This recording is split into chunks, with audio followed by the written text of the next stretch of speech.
I guess the Dogwood Initiative is a group. I'll just sort of explain what the Dogwood Initiative does. We are based in Victoria, but have folks here on the ground in Burnaby and across in Vancouver. I don't know. Has anyone seen folks canvassing in Burnaby? Yes. Yeah. So we have a team of 6 people here in Burnaby, so you guys are lucky. And we do work where we bring together and inspire British Columbians to reclaim decision-making power over our air, our land, our water, and our resources. So we're really an organization about local control. And we're particularly known for our work on the No Tankers campaign.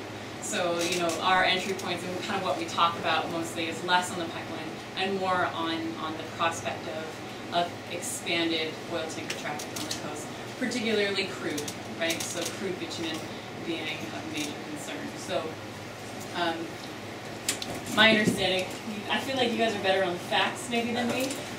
I don't know if that's good or not. But so the Kinder Morgan proposal, my understanding is that it will significantly increase oil tanker traffic on the coast from right now, which is approximately about 2 small to mid-sized tankers a week, they're called Aframax, to 10 Suezmax-sized tankers a week. So it's not only an increase in frequency, but also in size. So we're looking at a significant sort of impact in the local area due to tanker traffic. So not only is the pipeline a concern, but definitely our coastal system. So, you know, the backdrop of all of this, and let's get kind of a sense of where people are. Who feels like they kind of understand and have a good, at least some grasp on the issue and the project and the proposal and stuff? You can nod. So it's good. Getting better, potentially, after this talk. Who feels like they know exactly what to do?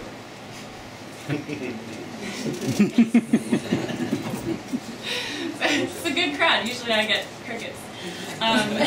So the backdrop, you know, one of the reasons this is so urgent and people are panicking about this is because, you know, over the last 6 months, Prime Minister Stephen Harper has, you know, he's labeled opponents to Enbridge's Northern Gateway pipeline as radicals.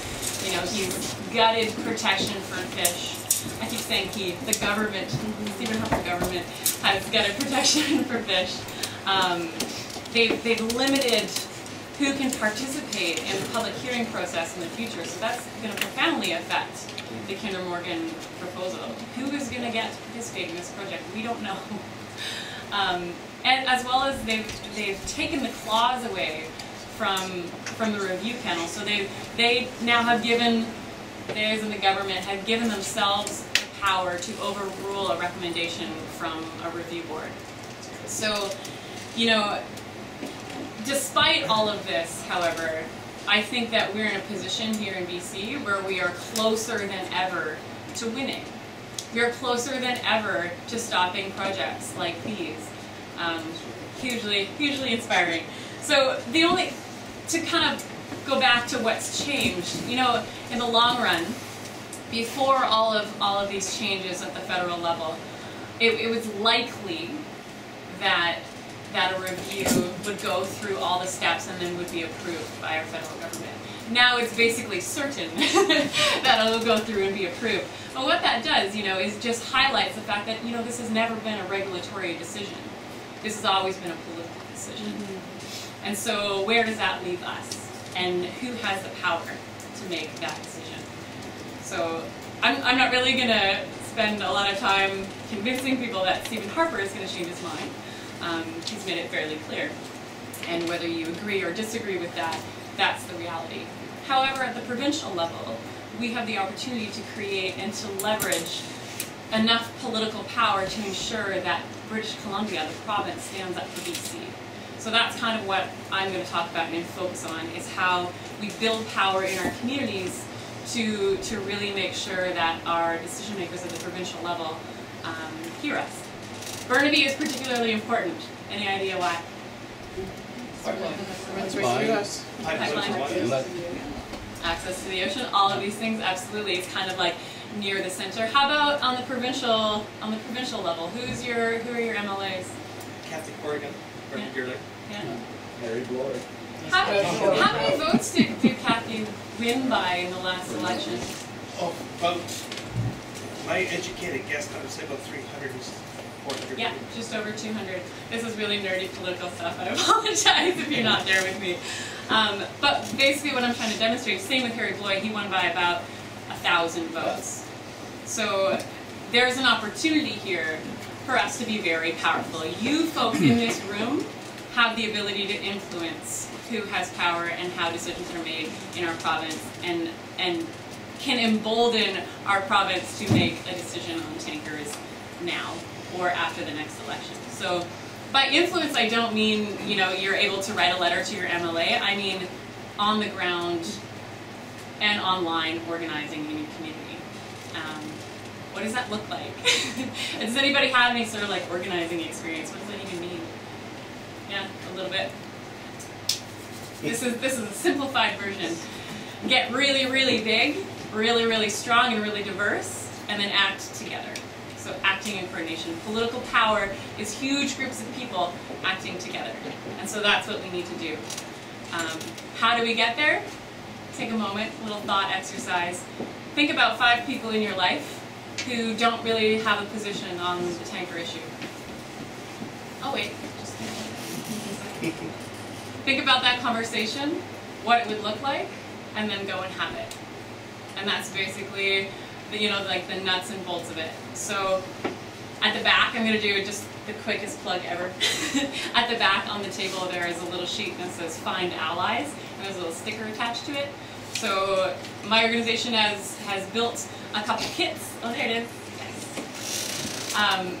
You go to that website, you download the kit, it lays out a plan, a 3-step plan on how to organize in your community. It's not super prescriptive in the sense that you can change it, you can do whatever you want to it, but it gives you facts, it gives you maps, it gives you a strategy on how to move forward and how to grow the network. That is the most effective thing that we can all be doing right now, is getting bigger.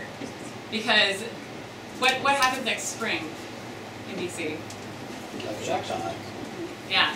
There's the possibility that the next provincial election is essentially a referendum on things like Northern Gateway and Kinder Morgan, on proposals like this, where British Columbians have all said no, and there are forces that be that are pushing things through. So if our politicians are not taking leadership, then they're going to feel consequences, and it's our job to make sure that they feel consequences or feel celebrated if they're doing good things.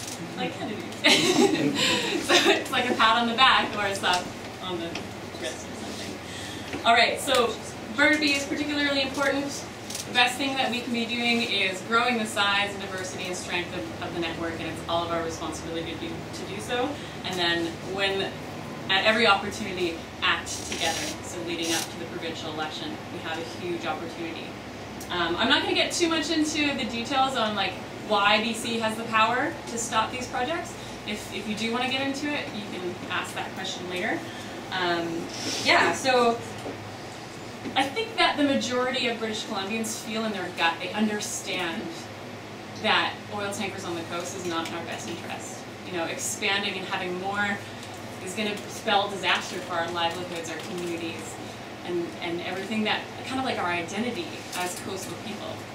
So I think that everybody intuitively understands that, and right now is the time to build. You know, the tanker campaign started, I think, in 2006 in a living room with 15 people.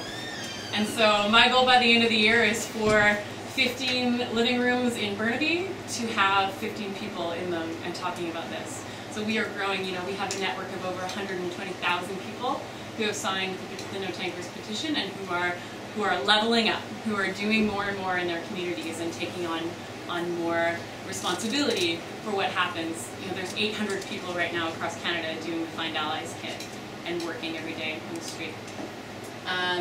So yeah, I just want to thank everybody for coming. You guys you're taking an extraordinary step, and I think all of us here are with you, and that's how I see my role here, is just to help you guys go through that and do whatever it is that you feel that you can do to contribute and to have your voice heard and to make a difference and be politically powerful. Let's not be afraid of being politically powerful. Yeah, that's it.